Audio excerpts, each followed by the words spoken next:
দুষ্কৃতীদের প্রাণঘাতী হামলায় গুরুতর আহত ভারতীয় জনতা পার্টির যুব মোর্চার সাধারণ সম্পাদক বাপ্পন নমশূদ্র সহ বেশ কয়েকজন। দুষ্কৃতকারীদের বিরুদ্ধে থানায় মামলা দায়ের, পুলিশ তদন্তে নেমে দুজনকে আটক করেছে।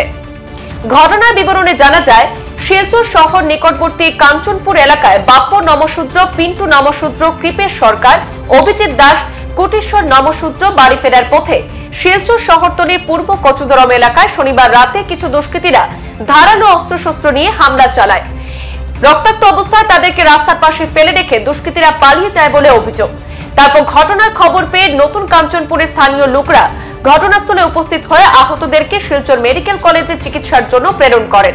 এই ঘটনার পরিপ্রেক্ষিতে আহতদের পরিবার এবং স্থানীয় লোকরা রবিবার শিলচর ন্যাশনাল হাইওয়ে পেট্রোল পোস্টে সূর্য কুমার সিংহ, মনির সিংহ, সমর সিংহ সহ বেশ কয়েকজনের বিরুদ্ধে থানায় মামলা দায়ের করেন। এর মধ্যে পুলিশ তদন্তে নেমে দুজনকে আটক করেছে বলে জানা গেছে। সংবাদ মাধ্যমের মধ্য দিয়ে দুষ্কৃতকারীদের দৃষ্টান্তমূলক শাস্তির দাবি জানান স্থানীয় সহ আহতদের পরিবারের লোকরা। আমি এবং আমার ভাই পিন্টু নমশূদ্র, আমরা বিশাল মেগামার্টে জব কর্মরত। আমরা এখান থেকে যাওয়ার পথে 4-5 জন মিলে। কোন জায়গাতে ঘটনা হয়েছে? চেঙ্কুরি তিনালিতে। আপনার নাম কি? আমার নাম বাপ্পন নমশূদ্র। বাসা কোন জায়গাতে? নতুন কাঞ্চনপুর। আচ্ছা। গতকালকে রাত্রে 9:30টার সময় আমাদের গ্রামের 2টা ছেলে বিশালে কাজ করে যাওয়ার পথে কিছু দুষ্কৃতীরা ওদেরকে আক্রমণ করেছে, পানে মারার চেষ্টা করেছে। বিগত দিনে ওরা বহুত চেষ্টা করেছে মারার জন্য এবং কয়েকজন মণিপুরী সমাজকে নষ্ট করছে। কয়েকজনে তারা মণিপুরী সমাজকে এরকম বদনাম করছে। কয়েকজনে এরকম দুষ্কৃতীকে কঠোরতম কঠোর শাস্তি দেওয়া প্রয়োজন। মানে কয়জন গুরুতরভাবে আহত হয়েছেন? 5 জন। 5 জন? মানে কি দিয়ে? মানে ধারালো অস্ত্র দিয়ে আঘাত করেছে? ধারালো অস্ত্র দিয়ে। কয়জন মানুষ আঘাত করেছে? 5 জন মানুষকে আঘাত করেছে। তারা ছিল 5-7 জন। ঘটনাটা কোন জায়গাতে হয়েছে? চেঙ্কুরি ধরম বস্তি। ধরম বস্তি না কচুদরম বস্তি? কচুদরম বস্তি। আচ্ছা, আর যাদের আঘাত প্রাপ্ত হয়েছে তারা কোথা থেকে এসেছিলেন? তারা বিশাল থেকে। ওদের ঘর কোথায়? কাঞ্চনপুরে। আপনারা মানে প্রশাসনের কাছে কি দাবি জানাবেন?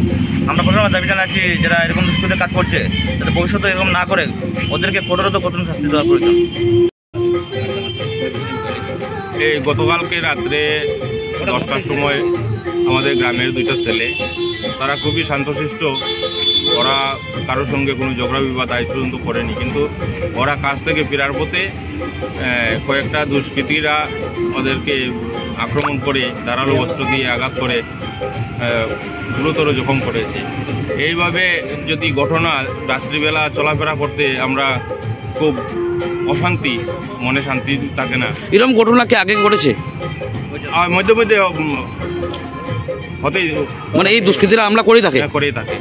গুরুতরভাবে আহত কয়জন হয়েছে? 4 জন। নাম কি ওদের? একজনের একটু অল্প হয়েছে, কিন্তু 4 জনের গুরুতর জখম হয়েছে। আচ্ছা, তো আপনারা কি দুষ্কৃতিকারীর বিরুদ্ধে থানায় মামলা করেছেন? হ্যাঁ, মামলা তো হয়েছে। কোন থানায় মামলা করেছেন? আমরা আমাদের ন্যাশনাল এপিপি। আচ্ছা, এখন আপনারা কি দাবি জানাচ্ছেন প্রশাসনের কাছে? ওদের শাস্তি দাবি করছি। সংবাদ এই পর্যন্তই, ফিরছি পরবর্তী অন্যান্য আপডেট নিয়ে। ধন্যবাদ।